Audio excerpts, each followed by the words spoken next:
It's the final word T20 World Cup daily day 2. It's day 2. It's not long It after is. we did the one on day 1.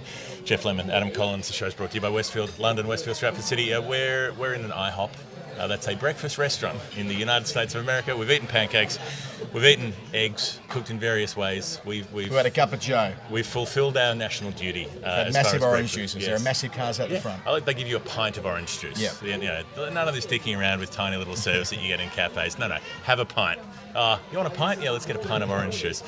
Here we are. It's day 2. West Indies, Papua New Guinea is the game on day 2. Before we head to New York, let's make an episode. Tell me about what happened in the space of 30 seconds. Ended up quite a good game of cricket. PNG lost 4 early wickets. They dug in. It was Stacey Bowen got a half century to get them towards 136 for 8, but their second half was much better than their first half. They continued up with the ball. A wicket maiden in the second over. Should have been a double wicket maiden. Then a rain delay. Then the Windies put the foot down. At the end of the power play, it feels like the Windies are careering towards an easy net run rate securing victory. But the breaks go on. 4 for 45 in the middle overs. Left them with work to do. Roston Chase, though, 42 not out from, I think, 26 balls at the end, which iced the game with an over to spare. But boy, it was closer than you think for a long way, Jeff.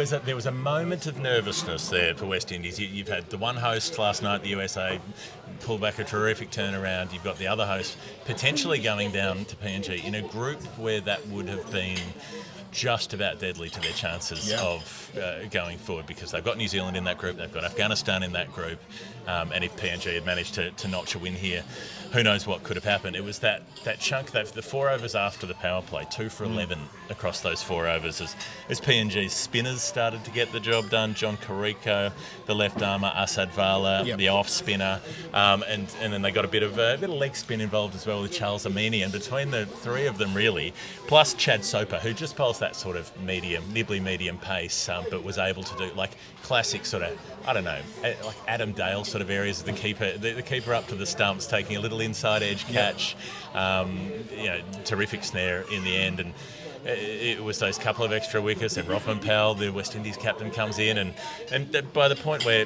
he gets out, it's 4 for 85, 5 for 97 when Shafane Rutherford goes. Another excellent catch standing up to the stumps, this time off the off spinner. And at that point, they needed, 40 odd off 4 overs, and Andre Russell coming to the crease. Sure, okay, well, he does it. He bangs a 6 and gets them going. But had he got out at that point, who knows? Yeah, hit a 6 from the 5th ball of the 4th last over, Andre Russell, and it just provided them with a little bit of a pressure release, and then Chase did the rest, took 18 from an over. But the bit where it gets hot and heavy, it's up to the stumps. Kipling Dariga, who was so important with the bat earlier on in the day to get PNG 42 runs in the last 5 overs. It was a stop-start effort. Mentioned Stacey Bowen, his half-century. We said Asad Vala with the ball, him with the bat as well. There were different points when it felt like, when they lost key wickets, it was where we're going to move towards like a 125 for 9 kind of situation. But towards the end, Dariga ended up with 27 not out, hit 3 boundaries. They were all in the final over, which they took 18 from memory. And then up to the stumps, those 2 crucial catches, the one to get Rodman Powell, which was an absolute beauty, up to the seam of Chad Soper, and then to Shafane Rutherford, which was off Asad Vala. So, in the middle overs, that crunch, that 4 for 45, they went from needing a run a ball after 6 to needing 10 and over with 4 overs to go. So they did everything they could to stay with it. I thought it was admirable the way PNG stuck to the task and gave themselves an opportunity to potentially steal the thing and defend 136. They don't do it, but it's again a further reminder that you look at teams on paper, full member nation, the West Indies have won the tournament twice before. Of course, they are the co-host of this tournament in 2024. But a team like PNG have had to do it the hard way. They've had to qualify, had to go through all the different steps of associate cricket. When they get here, every game's their grand final, and it reflects the way they celebrate every bit of their success. We saw that with the USA last night as well. So, they don't get the win overall, but they will do things over the next couple of weeks which will be significant. You wonder what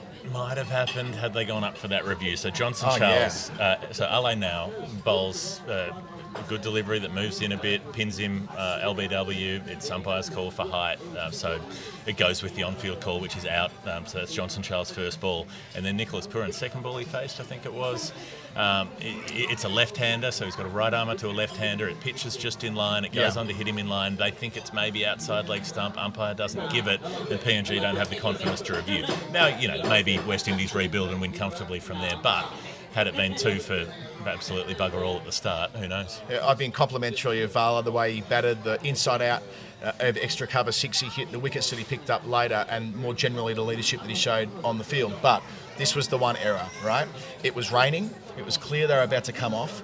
It was worth a dart. You know, if they're 8 for 2 instead of 8 for 1 going into the rain delay, it means the Windies probably can't bat with the freedom that they do towards the end of the power play. It won't. Of course, it means Pooran's not there. First of all, Pooran was on. And he was scratchy. He made 27 at a run a ball, but Sure, it still but took a big chunk out of what they needed. 14 of those runs came in one over from Pooran as well, and that was psychologically just giving the ascendancy after the 20-minute rain delay or thereabouts. So, you know, Asad Vala, watching it live, I thought it's one of those where we're so conditioned to watching over the bowler's arm with the tracking camera on television that sometimes you can think some of these right arm bowlers to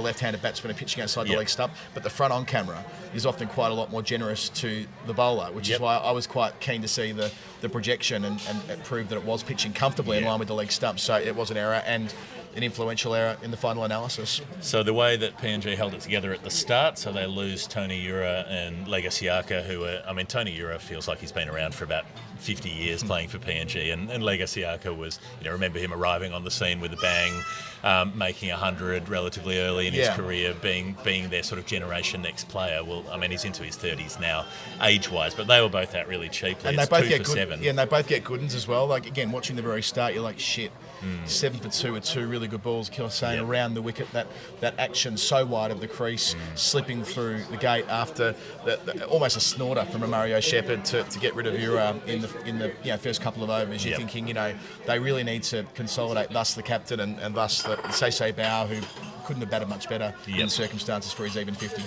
And then another one, Hiri is out for 2. But so you've got Say Bao has to do a lot of work. He comes in at 2 for 7. He's there. He takes his score through to 98 by the time that he's out for an even 50. Had that over where he went 4-6-4, took down Gudakesh Moti, which is not that easy to do. It's Guyana. Spin tends to be the favoured way, taking the pace off, even with the faster bowlers. That's what got Say Bao out in the end, was Alzari Joseph taking the pace off.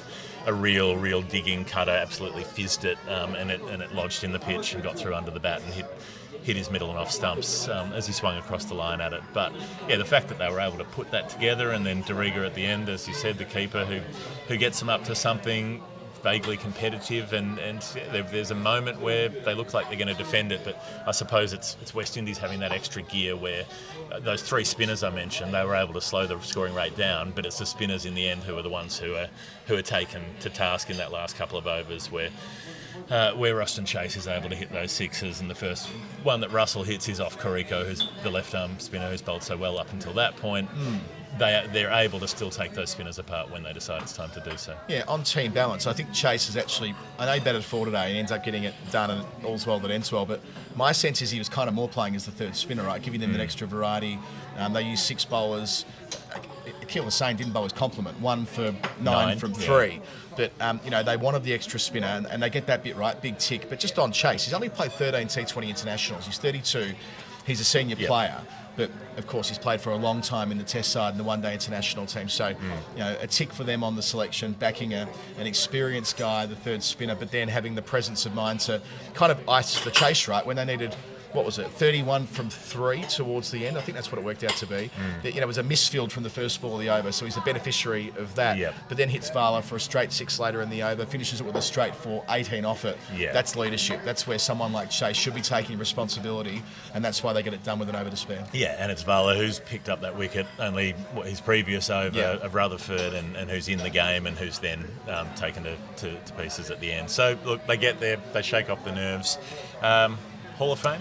Let's do it. The final word, Hall of Fame, is brought to you by Westfield London. It is. And Westfield Stratford City. Can't deny it. Mondays, which is when this podcast will be going out in some parts of the world, certainly Australia. Garfield might hate them, but you don't have to with Margarita Mondays at Balans Westfield Stratford City. That's Balan, Westfield Stratford City. And if the action from the Caribbean has your taste buds craving island vibes, then we have some great news, because coconut and honey margaritas are £5 all day, every Monday. Get me down there for that. And given they're open for breakfast, lunch and dinner, that's a lot of margaritas. That's a lot of margaritas. Enjoy responsibly is the rider here. Westfield Stratford City, Mondays, am I right? Yeah, all right. Okay. Oh yeah, Mondays. I feel like I want to go there. I'm not doing the whole tournament, as you know. I might head down there on a Monday and do one of these podcasts after a skinful of honey margaritas.